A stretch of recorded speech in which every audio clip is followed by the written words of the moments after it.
Good evening. I hope you all had a great Monday. Gorgeous weather today. And caught up on some sleep last night, even though I kept Dale and Deanna up catching up and visiting. A lot of fun catching up with them. Enjoyed spending time with the Keldings tonight. Had some fun news this afternoon. One of the couples that I had counseled before their marriage last year, the husband called me this morning. He's like, "I've got to talk to you." I was like, "Great." And I was prepared. I was prepared for bad news. And it wasn't. He's like, "Guess what we're expecting?" I was like, "That's fantastic." And he's like, "There are two. They're twins." I was like, "Within the first year?" He's like, "Yeah." And I was like, "We're going to be talking a whole lot more." But that was a fun phone call. Be praying for them. On that note, thinking about the family, and that family in particular is just on my heart tonight, but thinking about raising those children, those babies, in the culture that we're in. You know, how do you do that? Because the culture so many times is so hostile and antagonistic to the principles of God and the principles of faith. And so how do you go about bringing up a family or even just living life as a disciple when the culture is going the opposite direction? And it's not just at this point passive, where it's just openly hostile. My younger brother, Craig, the one that I do the media work with, he went to the Art Institute of Atlanta to get his film degree. And, you know, that was, 16, 17, 18 years ago. And at the time when he went through the art school, the teachers there were really hush-hush. You know, "We're going to teach you guys to be culture changers. We're going to teach you to, use mass media to influence people. And from those professors, we're going to teach you to do it with a very anti-God bent. Like, we're trying to undermine all this hierarchy and all this stuff." It's not that way anymore. It's not a secret anymore. Like, they're just telling you, this is what we're going to do, and this is what we're going to tell you to think, and this is what we want you to think. And anybody who's against that, they use horrible words to describe you. Right? So how do you go about doing that? And I understand the romanticism of older generations, and the older that I get, I'm more that way when you think about the good old days of your childhood. But they're like, there's no such perfect period as the good old days. It's just your childhood. And things change, right? But no matter how much they've changed, our culture has never gotten to the point of what Noah and his family went through. I'm grateful for that. I am really, really grateful for that. When you go back to Genesis chapter 6 and you read about how every thought of their hearts was continually wicked, that does not describe our culture yet. And I'm grateful for that. I mean, it was so bad that God did a divine reset on the whole planet. That's not where we are. And so I'm not saying that where we are is good, but I'm trying to say where we are isn't as bad as it could be.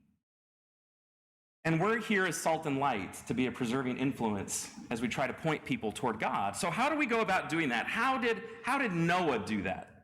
So let's talk about our text, Hebrews chapter 11 and verse 7. The Hebrew writer says, "By faith Noah, being warned by God concerning events as yet unseen, in reverent fear constructed an ark for the saving of his household.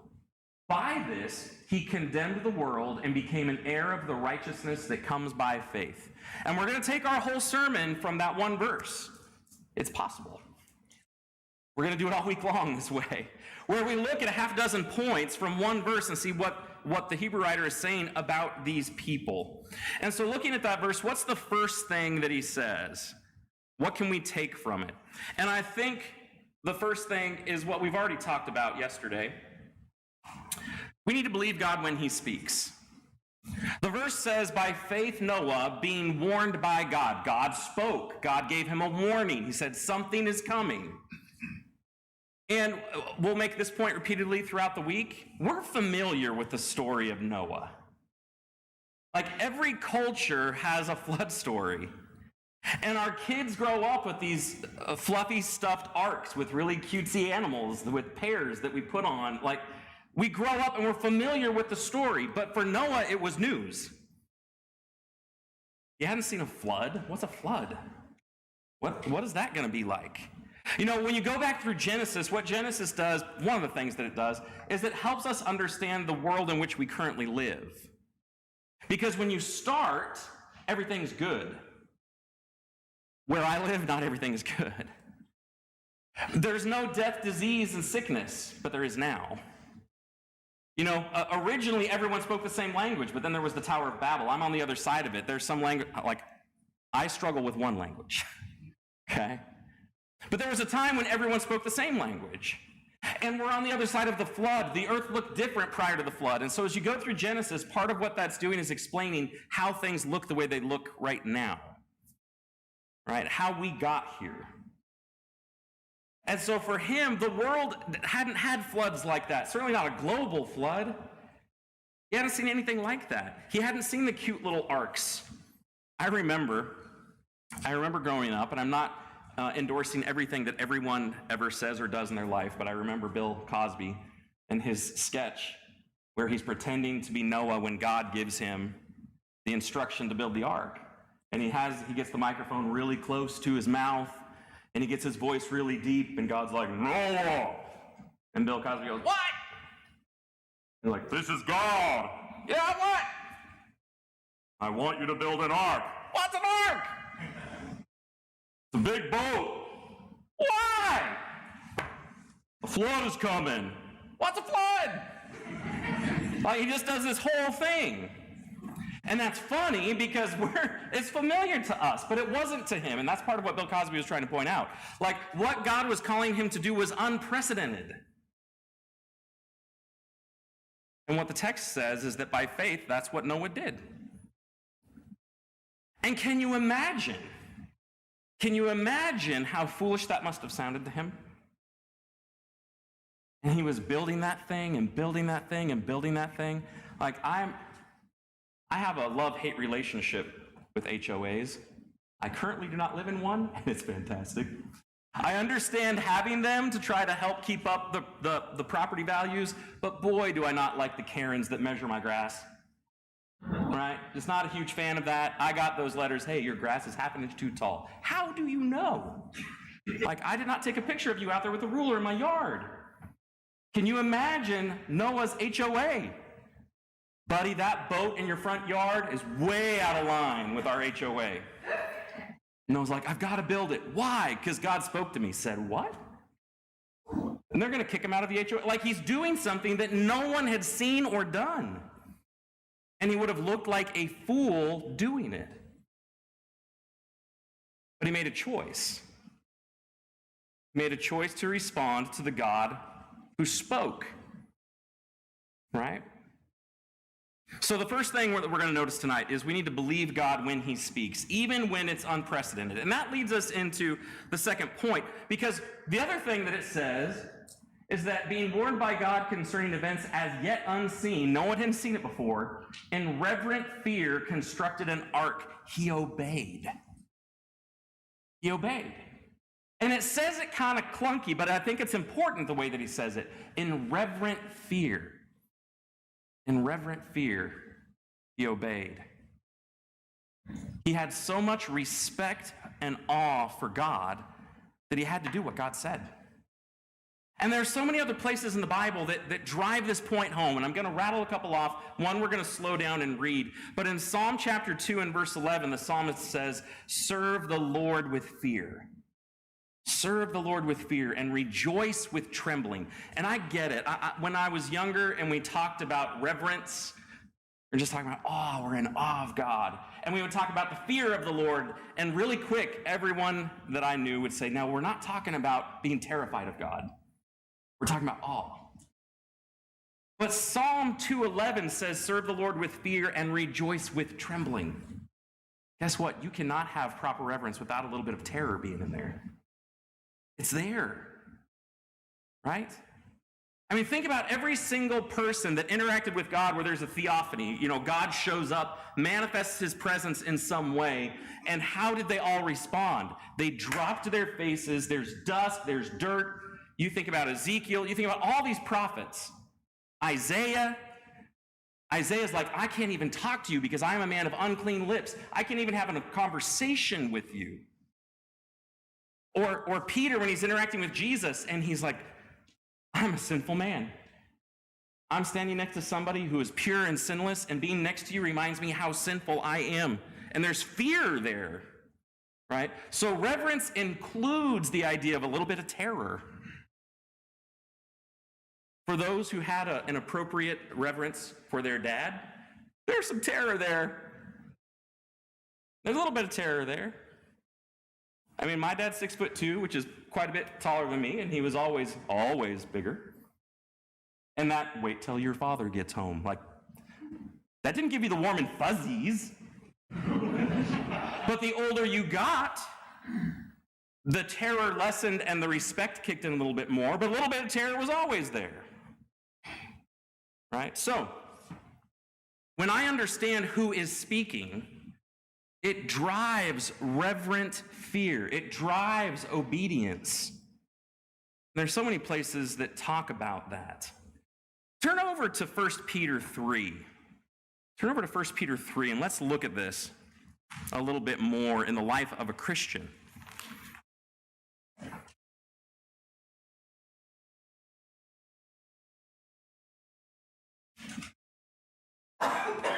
And this idea of reverence and this idea of fear go together. I'm gonna back up. Go to chapter 2 and we'll work our way toward chapter 3. In chapter 2, there's this theme that's begun and carried into the next chapter, the idea of submission. And he talks about different people in different relationships and how they should submit in that specific relationship. So in 13 down through 17, he's saying, be subject, be submissive for the Lord's sake to every human institution, whether it be to the emperor supreme or to governors as sent by him to punish those who do evil, to the praise of those who do good. Come down to 17, honor everyone, love the brotherhood, fear God, honor the emperor. He's connecting reverence for governmental authorities with the reverence you should have for God as the major authority. You can go over to Romans where it talks about there's no authority that has been instituted except by God. And then you keep on going down. Verse 18, servants, be subject to your masters with all respect. The idea of fear, with awe. You come down to chapter 3 now and talking about wives. Likewise, wives, be subject to your own husbands, so that even if some do not obey the word, they may be won without a word by the conduct of their wives. When they see, not hear, when they see your respectful and pure conduct. I like the older English there. When they see your pure conduct with fear. It means awe. And just to be clear, husbands, that's not talking about wives that are submissive out of their awe for you, as amazing as you think you are. Really, it's talking about a wife who has an unbelieving husband, and she's respectful and submissive toward him because of her fear for the Lord. And seeing her live that kind of life impacts him more than any amount of nagging she could do about coming to the Lord. Why would a woman like this show respect to me and honor me when I know I'm messed up? Well, because God told her to. Now, that is not an excuse for guys to be jerks. That is not an excuse for guys to be, please don't think that. That is not what is in consideration here. And we also need to insert, like I'm going off on a tangent. This is the counseling part coming out, right? We're also going to talk about just because a husband says something doesn't always mean she needs to do it. If the husband tells her to do something that's contrary to what God says to do, she doesn't have to listen to that. Actually, she shouldn't. If a husband is telling her to sin, she should not do that. She does not need to submit to that. If he's coming between her and the Lord, she should choose the Lord every single time. Respectfully, and that's a hard balance to walk, and I get that. But we're still on this idea of reverence and obedience, fear. Come down later in the chapter, verses 13, we'll look at 13 through 16. To Christians in general, Peter says, who is there to harm you if you are zealous for what is good? But even if you should suffer for righteousness' sake, you will be blessed. Have no fear of them, nor be troubled. Let's follow this fear thing for a second. So far, the context has been talking about fear the Lord, fear the Lord, fear the Lord, fear the Lord. And now he says, don't fear them. Let's use another word. He's saying, as you worship the Lord, as you worship the Lord, as you worship the Lord, don't worship them. Don't elevate them above God in your head and respond to them the way you ought to respond to God. Because fear and worship are linked. Whatever I hold in awe, whatever I fear, the way the Bible uses the word fear, that's what I worship. And so the person who's giving in to fear over here is actually saying, this thing is bigger in my life and more important in my life than God. And Peter's saying, don't do that. Don't be in fear of them there. But, here's the contrast in verse 15, in your hearts honor Christ the Lord as holy, always being prepared to make a defense to anyone who asks you for a reason for the hope that is in you, yet do it with gentleness and respect. As I grew up hearing that verse taught, it was used to talk about I need to make a defense. Like I need to make a defense for the faith. And you hear that word defense, and you think military, and you think making a stand, and like all this other stuff. But back up. What you're doing is out of your fear and love for Christ. You have set Christ apart in your heart above everything else and everyone else. It's like in your heart you have a throne, and Jesus sits there because he's holy, he's sanctified, he's set apart above everything else in your life. But what happens is we'll dethrone Jesus and put someone or something else there. And Peter's saying, don't do that. You keep Jesus sanctified, holy, set apart in your heart. Keep Jesus on your throne. And if Jesus is on the throne of your heart, you are going to make a defense to anybody who asks you for the hope of salvation that you've got. If we talk with anybody for very long, you can tell what's really important to them because they've sanctified certain things in their heart. They've sanctified certain sports teams, and they'll tell you all day long which one is better than all the others. And on the throne of sports, that team is above all, right? Cars. Do it with cars. We'll do it with all kinds of passions. And it's really easy. Like, I don't have to ask you to make a defense for your hobby because you're just so passionate about it. You'll make a defense without me asking. But we want to keep Jesus there. And what I'm defending, it's not Christianity in general. What I'm defending is the hope that I have in him. And the way that I make that defense, and this is what a lot of people from my generation need to hear, and it's what I needed to hear a long time ago. You make that defense with gentleness and respect. You don't do it with arrogance and a loud voice and a snotty attitude and a high nose, because that's not becoming. Really, at the end of the day, if somebody doesn't agree with you, what does it matter? Because that thing is still sanctified in your heart. If they want to come along with you, they'll come along with you. But you're not going to convince them by being disrespectful and loud and harsh, right? And so Peter is applying this principle of letting faith drive reverent obedience. Letting faith drive reverent obedience. And it was out of his awe for who God was that he did what God called him to do, even though he had never seen anything like that before. I also like what the verse says. By faith, Noah, being warned by God concerning events as yet unseen, in reverent fear constructed an ark for the saving of his household.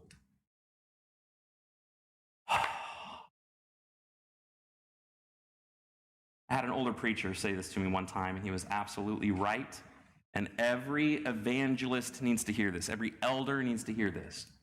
The most important ministry you will ever have is your family. The most important ministry you will ever have is your family. And I get it. Like, you get the phone calls, and you get the texts, and you get the emails, and like all this stuff in the middle of the night and whatever, and you think you've got to jump in and go help and do this and that and the other, but you can do that to the point where you're neglecting the souls in your own home. And if we're not careful, the souls in our own home eventually become embittered that you're not even there for them. And if you love people, You've just got to be aware of that. And sometimes we have to say no and trust that God is working in certain circumstances so we can take care of the souls that we have at home.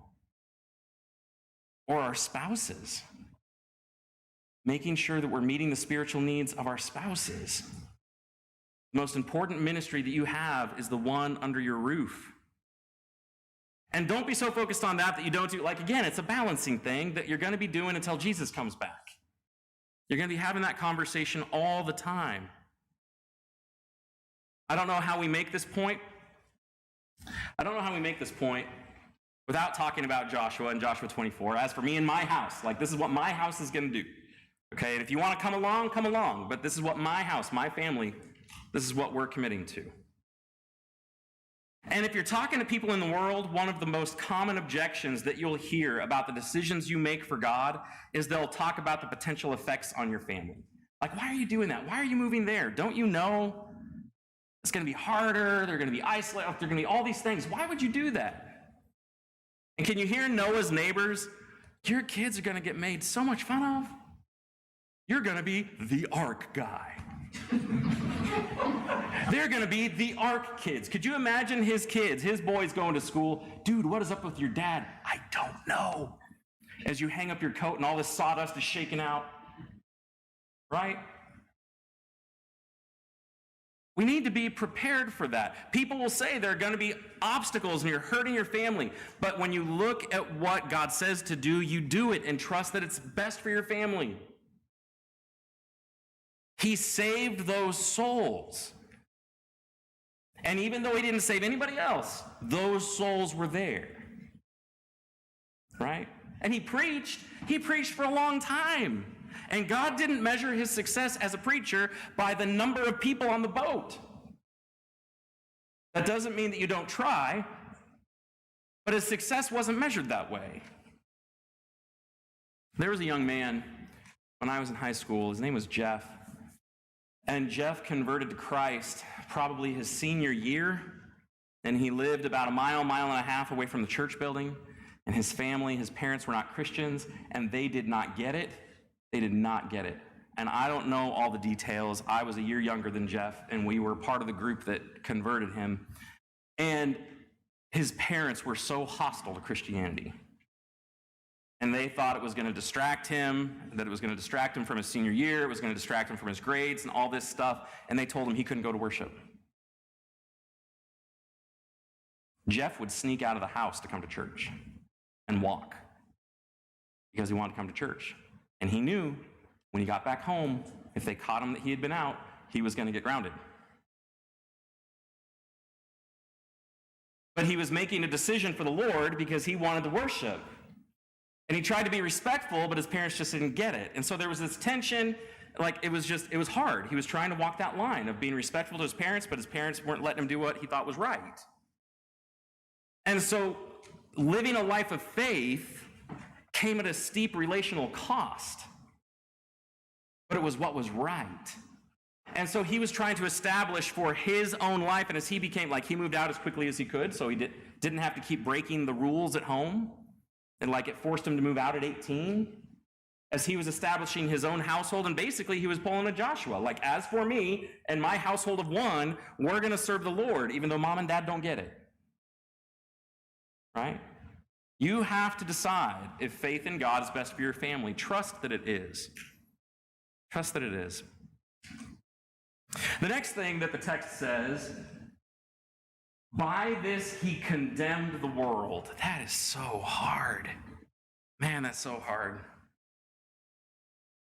Believing in God is going to put you at odds with the culture. It just is. That doesn't mean you need to go through with a chip on your shoulder picking a fight. Like, this is not licensed to be disagreeable, but it's just preparing you and stating a fact. Like we said last night, as you went through Hebrews, you're a part of a group of whom the world is not worthy. You're not going to fit in here. And that's just, maybe that shifts with age. Maybe. I'd like to think I feel that a little bit less the older that I get. kind of like that cantankerous, look, I don't care. I don't care if you like what I like. I don't care. Like, I'm just going to serve God, okay? There's less of that than there was when I was a teen. I felt more pressure to fit in as a teen. I feel it less now, and it's going that way with the way that I dress. Like, I don't care if my clothes are cool or whatever. Like, I'm just going to wear it. Crocs are great. With socks. I'm kidding. I do not do that. I do not. My son does, but I do not. I care a little bit more than that. But you need to be prepared that living a life of faith is automatically going to put you at odds with people. Socrates. Someone came up to him and said, Socrates, I hate you because every time I'm with you, you show me what I am. And this is what he meant. Every time I'm around Socrates, he reminds me of how far below I am what I should be. I should be smarter, I should be better, my ethics should be more, I should think through things better. And when I'm away from Socrates, I forget, so it's okay. But every time, I don't like being around that guy. And so as Christians, when we're following God and his will, and we're saying, hey, this is what God says. This is what God says about marriage, and this is what God says about morals, and this is what God says about this, and this is what God says about that. And people who aren't there, like, I hate being reminded of that. And you just being you does it. Like, you don't even have to be in their face, just you making decisions different from them is going to remind them of that. And it puts a choice in front of them. They can either start coming around to what God says, or they can just totally disengage, or they can rail against you. Those are the three choices. And we just need to be aware of that. Someone said this. When others broke God's commandments, Noah kept them. When others were deaf to God's warnings, Noah listened. When others laughed at God, Noah held him in reverence. It's been said of Noah that he threw the dark skepticism of the world into relief against his own shining faith in God. And there were only 8. There were only 8. There's more than that in this room. It can be lonely sometimes, being the one who's doing what's right and trying to bring attention to God. It can be lonely, but you're not.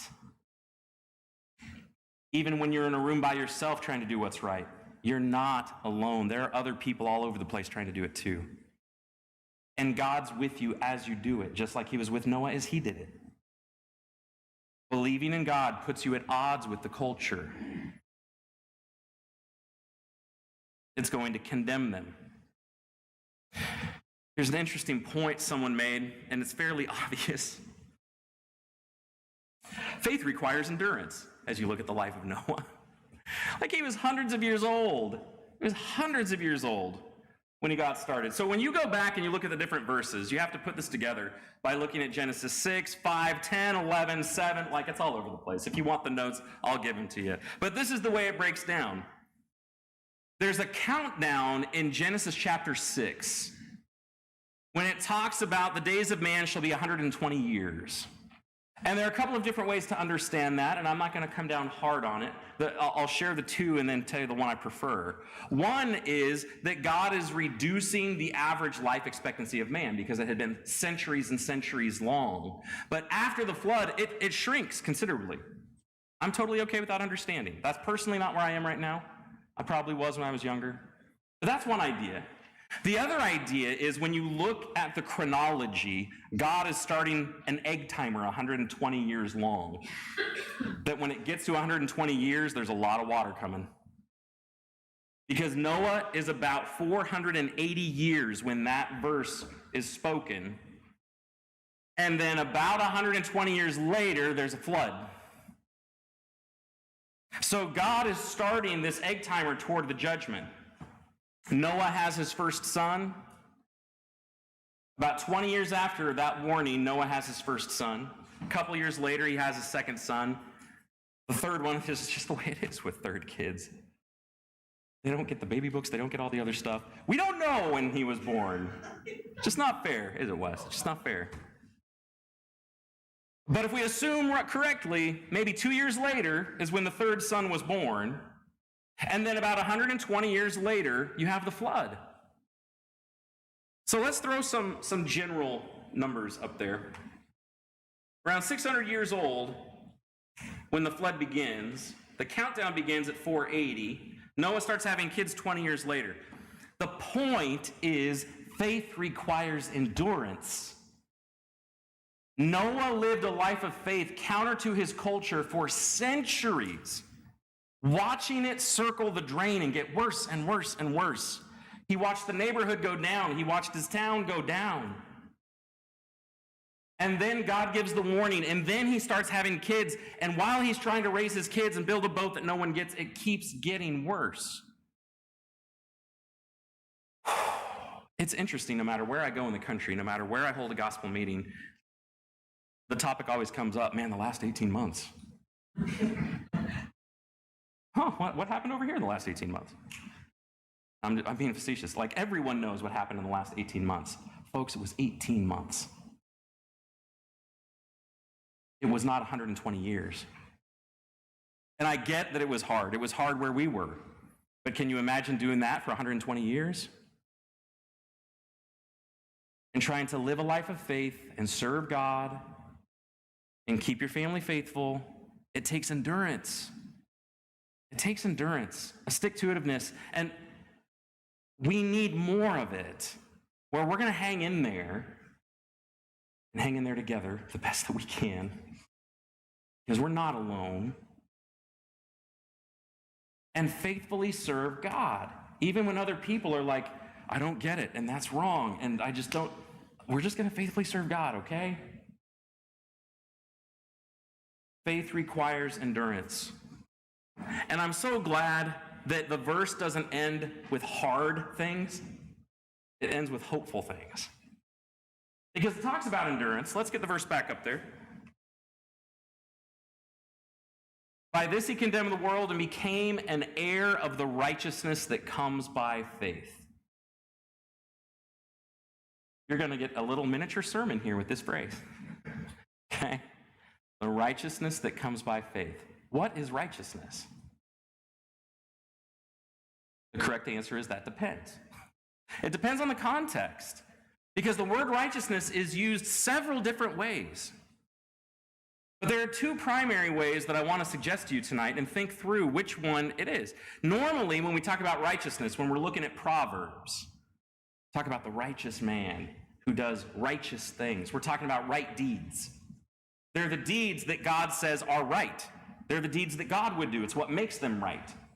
And so when I am a worker of righteousness, I'm doing the things that are right, that God would say are right. That's not what this is. It's not doing right. The other way to understand righteousness is I am right. I'm declared right in my standing with God. So you think about over the Sermon on the Mount in Matthew chapter 6 and verse 33. Seek first the kingdom and his righteousness. It's not talking about doing good stuff. It's talking about having a right relationship with God. Where I stand before the judge and the judge says, right. You and I, you are in right standing with me. And the only way to be in right standing with God, the judge, is through Jesus, his son. And so really quick, there's a huge distinction here. And I want to point this out especially to the kids, because this comes up all the time at summer camps. It comes up all the time in young adults between 20 and 30. Like, I didn't explain this well when I was here at Hessville, so you're getting it now. Right? 17 years late, I'm so sorry. Look, how are you right with God? By being right or doing right? Not a trick question. Being right. You will never do enough right to be right with God. Ever. If someone is ever like, I need to change a few things. No, you don't. You will never change enough things to be right with God, ever. And if you think that's what you're doing, that's self-righteousness. And that doesn't work.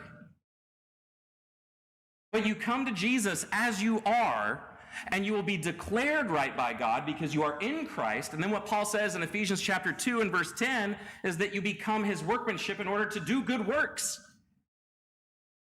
And we get the cart before the horse, and we have these kids, man alive, we have these kids that grow up and they don't get it. They think that they're right with God because they were baptized the right way. They went through the motions right. And if they put their faith in the motions, that was self-righteousness, and they were not converted. Because their faith was in what they did, not in what God was doing. Right? So we need to understand there's a difference between being right and doing right. And what the Hebrew writer here is saying is that by his faith, he became an heir of righteousness, of being right with God. Because that's how it works in every age. You're right with God through your faith. That makes sense? I got a little preachy there. Like, this is the time to do that, so I guess that's okay. Let me switch this back over.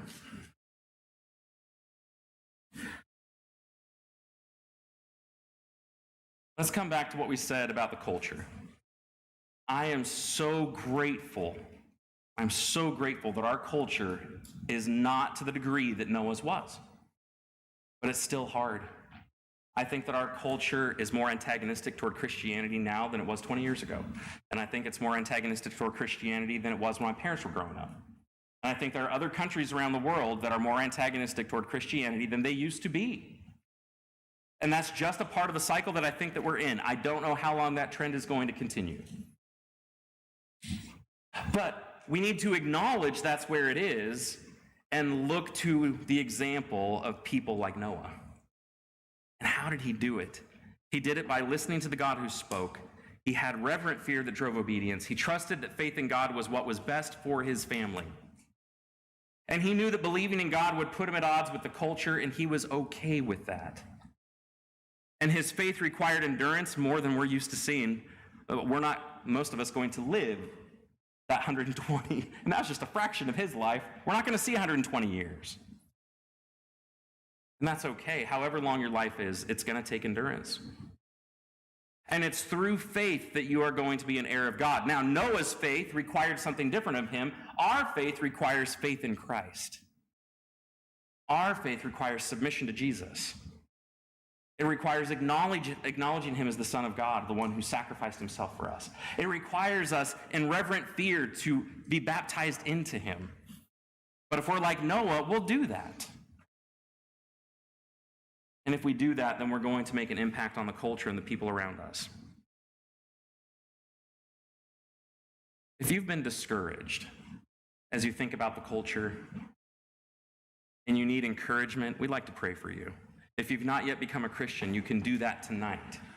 Whatever your need is after listening to Hebrews 11:7, come to the front and let us know so that we can serve you while we stand and while we sing. Hear the sweet voice.